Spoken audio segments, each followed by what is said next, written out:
صلو علی الحبیب صلی اللہ تعالی علی محمد صلی اللہ علیہ وسلم۔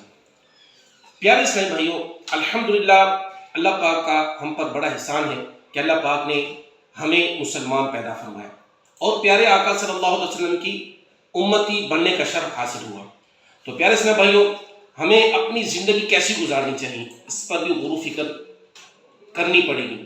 اور لیکن آج کل یہ جو پرفتن دور ہے، ہم گناہوں میں دن بدن پڑھتے ہی چلے جا رہے ہیں۔ نہ اللہ کا خوف ہے، نہ پیارے نبی صلی اللہ تعالی وسلم کا خوف، نہ خوف خدا، نہ شرم نبی، یہ دونوں چیزیں نہیں ہیں۔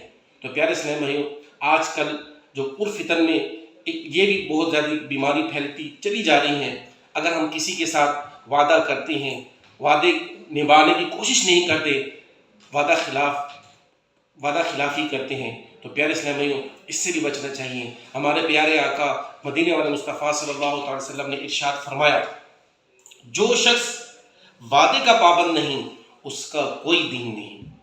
تو پیارے اسلام بھائیوں اس حدیث پاک پر غور و فکر کریں۔ کون فرما رہے ہیں؟ ہمارے آخری نبی صلی اللہ علیہ وسلم نے ارشاد فرمایا کہ جو شخص وعدے کا پابند نہیں اس کا کوئی دین نہیں۔ تو پیارے اسلام بھائیوں جب بھی وعدہ کریں، کسی کے ساتھ بھی کریں، تو وعدہ پورا کرنے کی کوشش کریں۔ یہ نہیں کہ ہمارا جو خاتمہ اللہ نہ کرے۔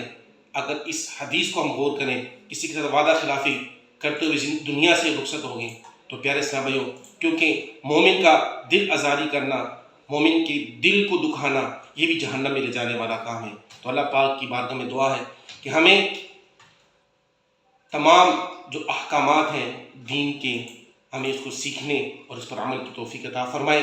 آمین بجائے خاتم النبی الامین صلی اللہ تعالی علیہ وآلہ وسلم۔